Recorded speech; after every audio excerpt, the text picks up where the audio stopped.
L'homme est malade parce qu'il est mal construit. Il faut se décider à le mettre à nu pour lui gâter cet animal pur qui ne se mange pas. Dieu, et avec Dieu, ses organes, oui, ses organes, tous ses organes, car, suivez-moi si vous le voulez, il n'y a rien de plus inutile que Fala, rapaziada, respirei fundo aqui pra começar. Tudo bem com vocês? Aqui tá tudo bem. Você está escutando Para Acabar com o Juízo. Se você caiu aqui de paraquedas, esse é o episódio 125. Não sei se você precisa voltar lá pro primeiro episódio, né, porque já são 125. Mas a gente lê toda semana aqui.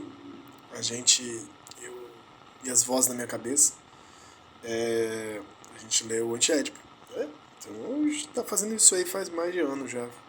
Começou quando?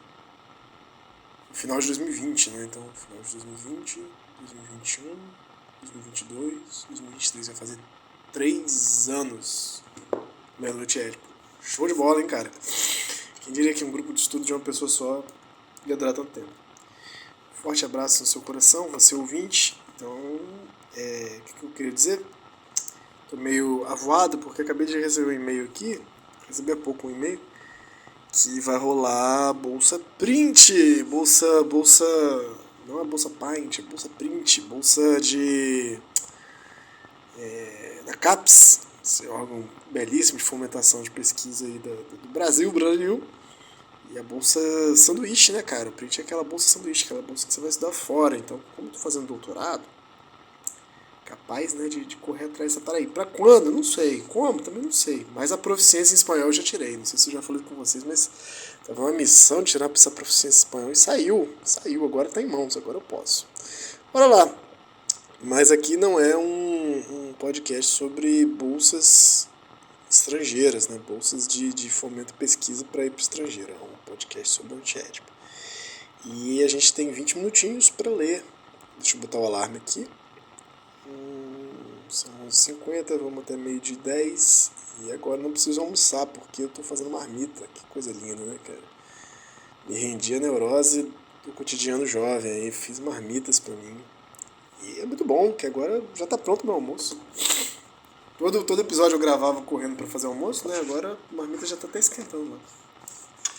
A gente está na página 233, na seção que não termina, né, que é 3.4.7, em que sentido Édipo é universal, os 5 sentidos de limite, incluindo o de Édipo, no qual eles vão falar 5 sentidos, né, do limite. Eles já falaram do limite absoluto, que é o próprio fluxo desterritorializado do desejo, falaram do limite relativo,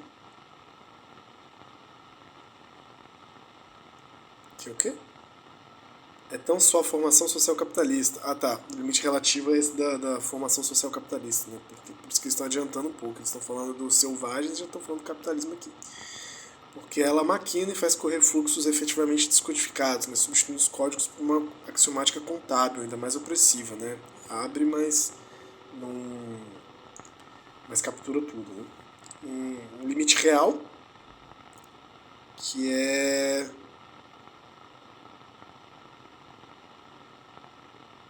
onde a gente estava, né? Eu vou dessa parte aqui que é bem interessante, que é esse limite real, que eu estava até falando com a pessoa esses dias, que estabelece certas políticas do limite, né? Muito diferente do capitalismo. O capitalismo não tem muito políticas do limite, né? E a gente está vivendo esse cataclismo climático aí, social, ambiental, porque, cara, é muito difícil dar limite, né?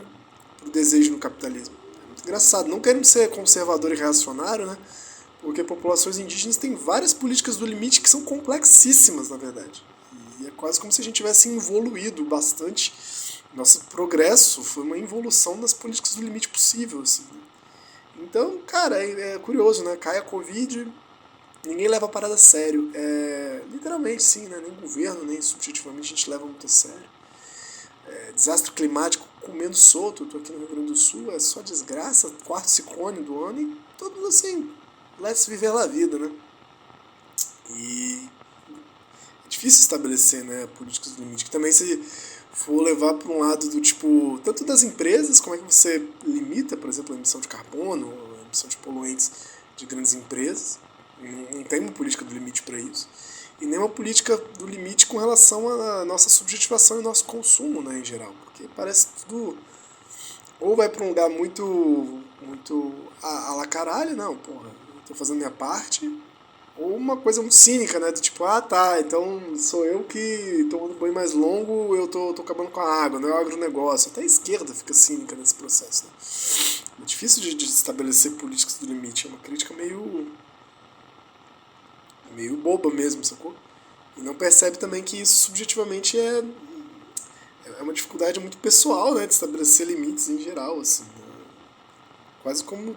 Não, é liberdade restrita. No fundo, todo mundo é cristão e liberal, né? Isso que é o problema.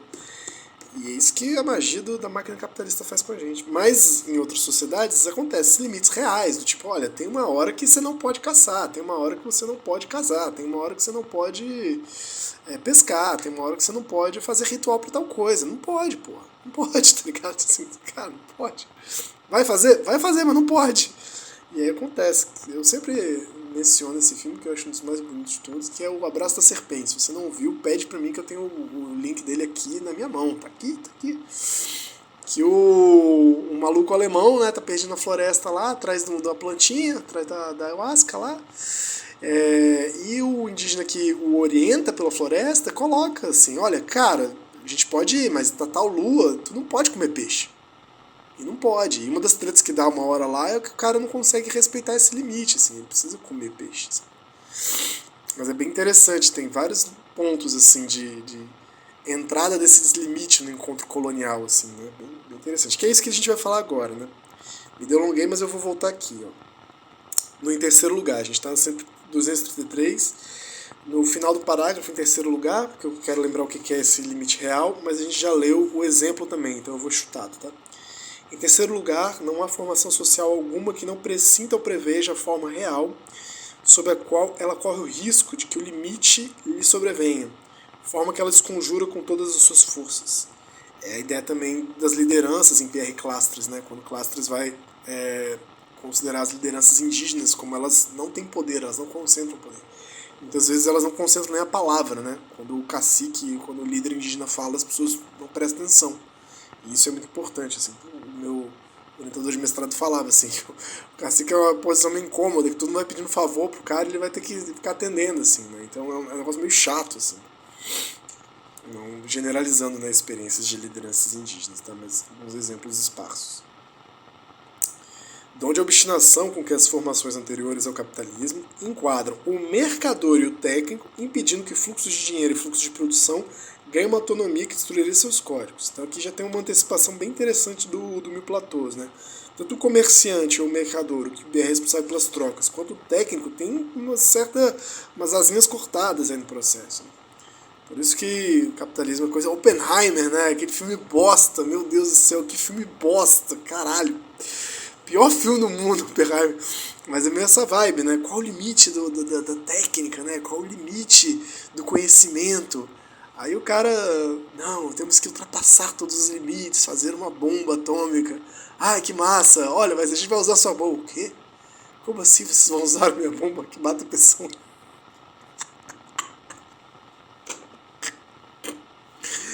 Ah, que raiva, velho! Que filme ruim, velho! Que filme bosta! Tem 3 horas, é totalmente um filme do No Limite, assim, né? Mas a grande parada é meio isso, né? Meio Prometheus, né? O mito de Prometheus é um mito capitalista pra caralho, né? Assim, não que seja um mito capitalista, né? Mas é um mito que o capitalismo adquiriu muito. Prometheus e Ícaro, né? Essa vibe, assim, meio... Não, foda-se o limite. Bom, mas aí ele segura as pontas do mercador e do técnico. Até porque a troca, né, o mercador é outra coisa que não o técnico. O mercador é essa coisa, trocar é legal, mas tem um limite, assim, quando você começa a tirar muita vantagem da troca e criar algo na troca que não estava lá. E aí tem um excesso, que sempre vai ter nas trocas, mas você poder se aliar com esse excesso de uma maneira excedente, aliar-se com esse excesso de maneira excedente é perigosíssimo, né?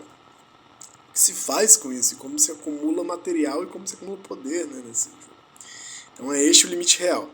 Enquanto as sociedades se chocam com esse limite real, o limite reprimido de dentro, mas que lhe vem de fora, é com melancolia que elas veem nela o signo da sua própria da sua morte próxima, né? E aí esse aqui é o exemplo. Por exemplo, Bohannan descreve a economia do Steve, a qual codifica 3 tipos de fluxo: o de bens de consumo, o de bens de prestígio e o de mulheres e crianças. Quando sobrevém o dinheiro, quando aparece a grana, este só pode ser codificado como um bem de prestígio, mas os comerciantes utilizam-no para se apoderarem de setores de bens de consumo, de que tradicionalmente se encarregavam as mulheres. Assim todos os códigos vacilam. Então o que estava bem determinado, o que estava bem estruturado, começa a virar essa dimensão de uma lógica capital mesmo, né? E essa lógica capital vai ter uma expansão irrefreada, uma generalização do valor e uma descodificação, né? O que estava bem estabelecido fica de antemão sacudido, né? No sentido dos códigos, dos valores. Quem cuida disso são as mulheres, né? Não, mas olha só, se os comerciantes querem o prestígio do dinheiro e o poder que o dinheiro traz, eles vão fazer até as funções que as mulheres faziam. Vão começar a não só problematizar, mas questionar, polemizar certas coisas. Não, por que só as mulheres fazem isso? Vamos fazer. E aí tudo começa a ruir, né, no sentido. Certamente começar com dinheiro e findar com dinheiro, eis uma operação que não se pode exprimir em termos de código, vendo os caminhões que partem para exportação. Essa frase é muito boa, né? Porque certamente começar com dinheiro e findar com dinheiro, eis uma operação que não se pode exprimir em termos de código. O código é um valor muito mais concreto, né? Uma equivalência muito mais concreta, né? Uma tatuagem equivale a um ano de vida, né? Uma marca no corpo equivale a um ano de vida, um ritual equivale a tal forma de libertação e tal. De repente você bota o dinheiro na equação e o dinheiro equivale a dinheiro. É dinheiro no começo e dinheiro no final. Então é uma equivalência muito abstrata e não só o problema de ser abstrata, mas ela o valor dela flui, a equivalência dela é muito flutuante, né? Até hoje o valor do dinheiro é flutuante, né? E ele, além de ser muito flutuante, ele tem esse poder bizarro de equivaler a todas as coisas, né? Ao mesmo tempo é flutuante, ele vira o valor geral e ele vira o valor absoluto e ele segue sendo valor abstrato e flutuante. Então é muito doido, porque aí tudo fica comprável, tudo fica vendível, tudo fica de alguma forma não estabelecido esse código, mas esse descódigo, né? Essa descodificação do dinheiro do capital. Principalmente porque tem um elemento que não é só uma representação, e a gente está falando não só de dinheiro, que é a representação de um valor, mas essa coisa de que é uma representação de valor que cria mais valor. É uma representação de valor que é capital, né? Que gera lucro, né? Que gera mais valia. Esse que é o grande problema. Ainda inventa mais coisa. Você tinha 2 elementos, ela vai inventar terceiro, quarto, quinto, vai embora. Vendo os caminhões que... aqui, ó. Essa operação não se pode experimentar em termos de código. Vendo os caminhões que partem para exportação, os TIV mais velhos deploram esta situação e sabem o que se passa, mas não sabem onde situar a sua censura, dura realidade. Porque é isso, né? Nesse jogo de exploração e exportação de uma comunidade que tinha seus próprios códigos de produção, de repente esse dinheiro entra e fala, não, vamos investir aqui para a gente poder organizar essa produção, ou mesmo comprar a sua produção. E aí nessa hora não tem uma produção de subsistência ou mesmo de excesso, que um excesso codificado, né? Porque tem isso, já tem um excesso codificado.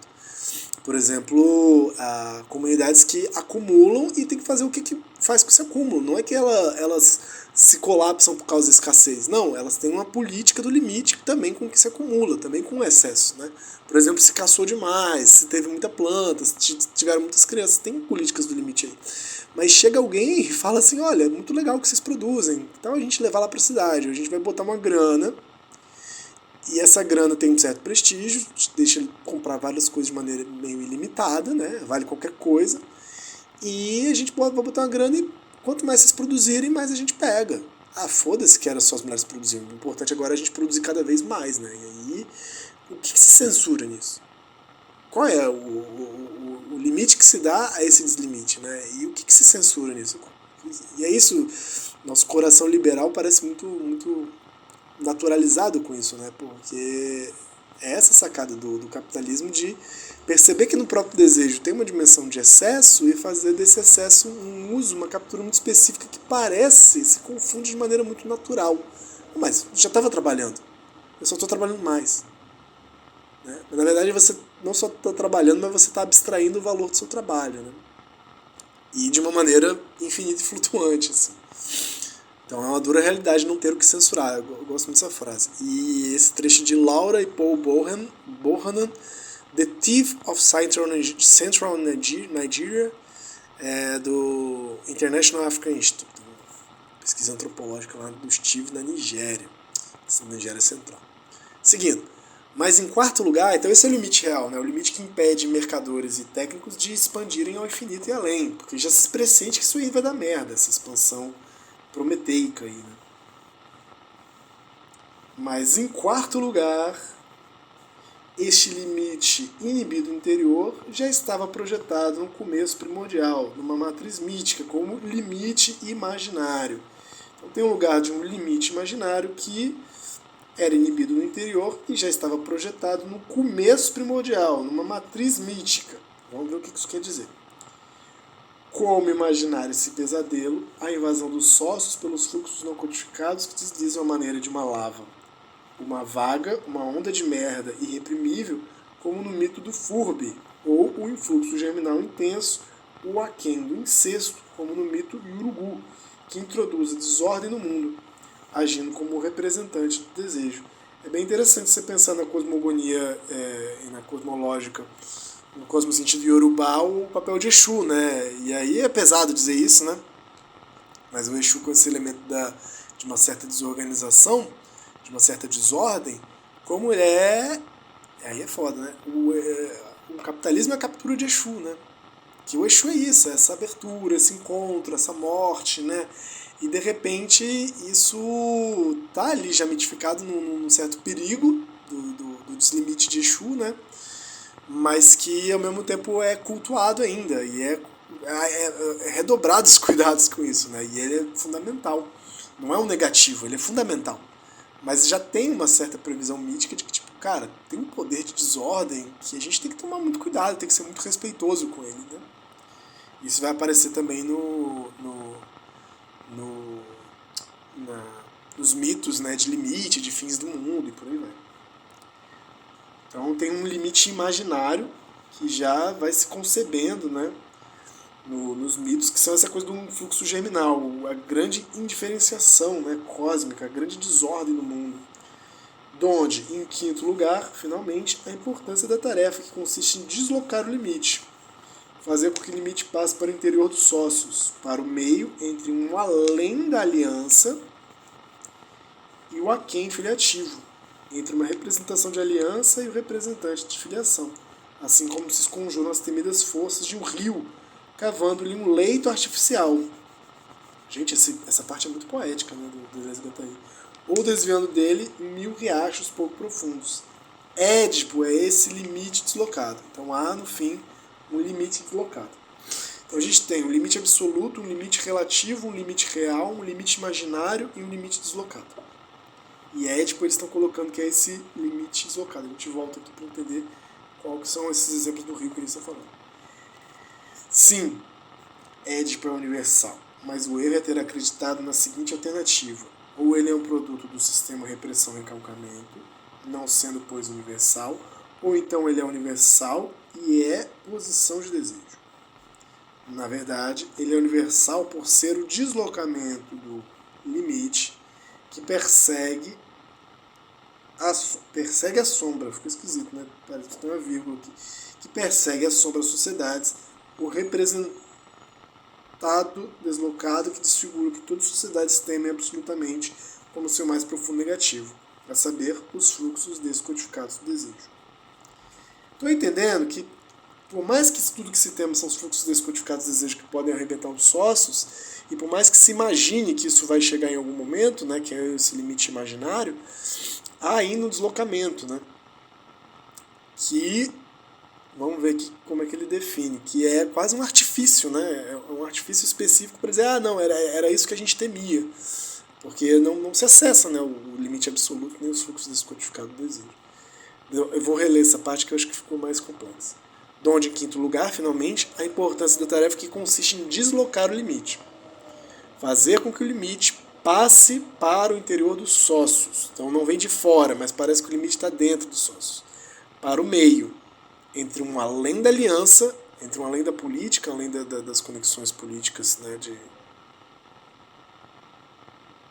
interesse, e o aquém filiativo. Entre o além da aliança e o aquém filiativo. O aquém das filiações. Pode ser esse fluxo germinal, né? Entre uma representação da aliança e o representante de filiação, assim como se conjuram as temidas forças de um rio, cavando no leito artificial ou desviando dele, em riachos pouco profundos. Édipo é esse limite deslocado. Sim, Édipo é universal, mas o erro é ter acreditado na seguinte alternativa. Ou ele é um produto do sistema repressão-recalcamento, não sendo, pois, universal, porque ele precisa, né, de ter um sistema que reprime e recalca certas possibilidades, certas sexualidades, por assim dizer. Ou então ele é universal e é posição de desejo. Então, nenhum dos dois tipos eles concordam. Na verdade, ele é universal por ser o deslocamento do limite que persegue as sombras sociedades. O representado deslocado que dessegura que todas as sociedades temem absolutamente como seu mais profundo negativo, a saber, os fluxos descodificados do desejo. Deu para entender mais ou menos, né? Eu fiquei um pouco boiando, espero que eles elucidem mais. Então aqui a gente tem o quinto limite, o limite deslocado. Aqui a gente tem o quarto, que é o limite imaginário. Tá legal? Vamos lá, 235 a página, né? Vamos seguindo aqui. Nossa, vai botar até númerozinho lá pra frente. Daqui a pouco da nossa hora também, mas vou começar a ler aqui. Mas isso não quer dizer que esse limite universal edipiano esteja estrategicamente ocupado em todas as formações sociais. Então aqui é muito legal. Isso não quer dizer que esse limite universal edipiano... Então, na verdade, eles não estão falando que... Eu estou entendendo assim, não é necessariamente ético, que tipo, os caras da máquina territorial primitiva sofrem de ético e tal. Não, eles sofrem desse limite deslocado. Acho que eles estão falando, a universalização é que há um limite deslocado, né? Em toda a sociedade vai haver um limite deslocado, que é o representante desse grande temor, né? Então, esse limite universal edipiano, esse limite deslocado, não esteja necessariamente ocupado. Não é necessariamente com a fantasia de Édipo que vai estar se preenchendo esse limite deslocado. Estrategicamente ocupado em todas as formações sociais. Não é verdade. Devemos dar... Aí já deu o alarme, mas eu vou só ler mais um pouquinho. Devemos dar todo o seu sentido à observação de Gardner, segundo o qual o hindu ou o esquimó podem sonhar com Édipo sem que estejam por isso sujeitos ao complexo, sem que tenham um complexo. Vamos voltar daqui então. Isso é interessante, né? Tem um limite deslocado, mas pode haver até imagens que se aproximam de Édipo, mas não tem a ver com o complexo de Édipo. E essa fala, pegando do Abraham Carner, The Individual and His Society, o indivíduo e sua sociedade, né, de 39. Então, hoje é dia 28/9. Anotadinho aqui, a gente volta da página 235 na próxima e estamos terminando essa parte do limite, né? Conseguimos avançar mais uma página aí, mais ou menos. É denso, né? Denso pra caralho. Ainda falo mais que a boca, ficou foda. E na 243 a gente vai finalmente chegar na representação territorial, né? Não quero dar spoiler, mas já dando. Mas vai um chão ainda, vão algumas semanas. Esse programa vai fazer uns... Sem brincadeira, né? A gente não tá na metade, vai fazer 6 anos esse programa na hora. Será que ele continua? Pô, vai ser bad, né? Se esse programa for interrompido. Tipo, se eu morro, que doideira. Ó, se eu morrer, vocês continuam, por favor, tá bom? Beijo, até a próxima.